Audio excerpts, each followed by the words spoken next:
Nah, kalau untuk kendang sendiri, kalau bunyi kendang dipukul seperti ini dengan dipukul seperti ini itu beda. Kalau Iya. yang seperti ini kisaran frekuensinya di 300-an sampai 315.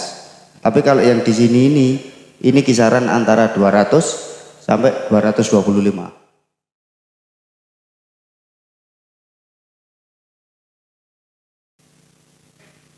Ini dievaluasi sekarang.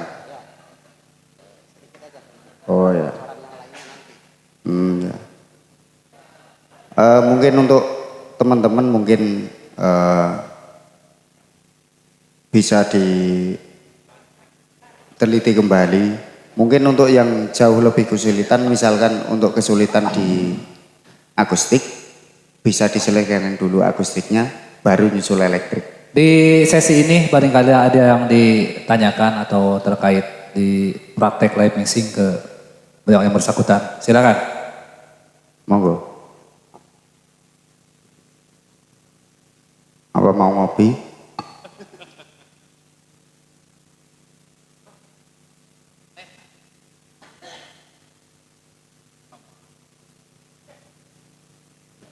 Ayo, barangkali ada ditanyakan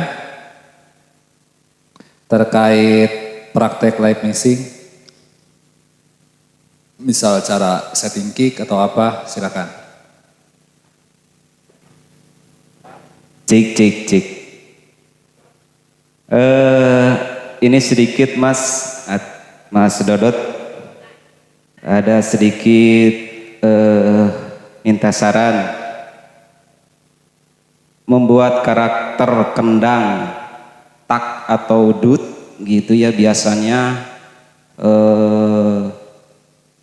frekuensi misalkan di dut ya, yang harus di cut atau yang di up nya frekuensi berapa aja. Ini buat pencerahan nanti live mixing mungkin ya buat teman-teman. Biasanya kan karakter Adela tuh kedengarannya enak banget ya. Dan buat tak yang bikin karakter buat taknya gitu, biasanya selain di low cut itu membuat karakternya itu frekuensi berapa yang di up atau di ke bawah ya. Mungkin biasanya itu yang harus muncul, yang harus kedengaran lebih enak, sedikit pencerahan gitu buat Cak Dodot untuk semuanya. Begitu aja dulu. Untuk kendang ya. Sebenarnya kalau saya pribadi, yang saya bunyikan itu sumbernya asli memang yang saya bunyikan. Adapun di situ saya motong, saya nambah, itu sebenarnya hanya menyelaraskan.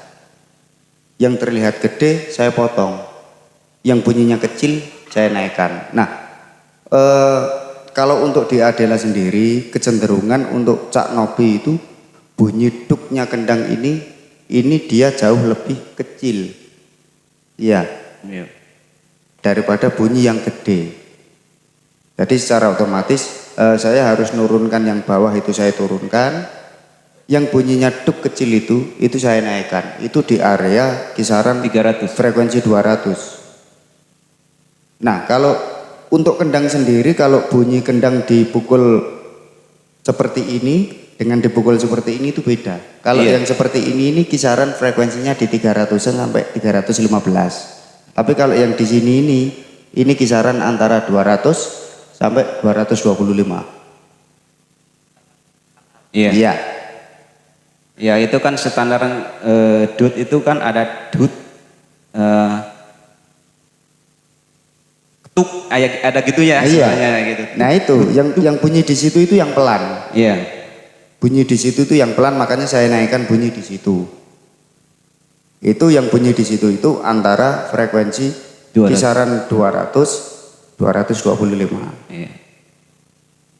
Di situ saya naikkan, sedangkan untuk yang bawah di kisaran 70 saya turunkan. Agar supaya apa? Agar supaya tidak terlalu over. Dinamika kick itu masih dapat. Bisa masuk ya. Tapi kalau itu udah gede nanti untuk dinamika kick habis sudah nggak dapat ruang. Iya. Berarti hampir sama ya. Sebenarnya kalau untuk kendang sama sih. Sebenarnya sama. Kalau untuk kendang hampir rata-rata bunyi dentuman bunyi kendang itu irama 1, 2, 3 deng deng deg itu hampir sama. Cuman perbedaannya satu, kadang ada player itu yang seneng tuning kenceng, ada yang seneng tuning rendah, cuman itu aja.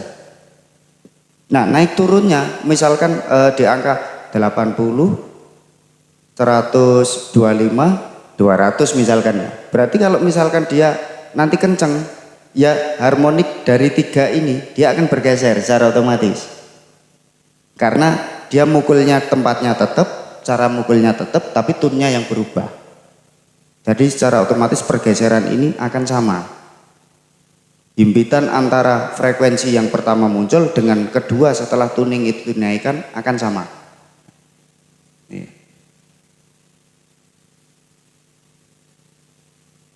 Kalau untuk mungkin karakter dan lain-lain sebenarnya enggak ada sih. Enggak ada. Misalnya di elektrik itu juga jarang banget saya nge-mix. Saya rata-rata cuman saya cut, cuman saya low cut. Paling yang kalau saya butuh layering atau butuh pelebaran bandwidth itu paling untuk gitar saya sendirikan. Jadi live rack itu sendiri-sendiri dengan coloring tuning yang berbeda sedikit, tapi tetap tidak keluar dari sumber aslinya.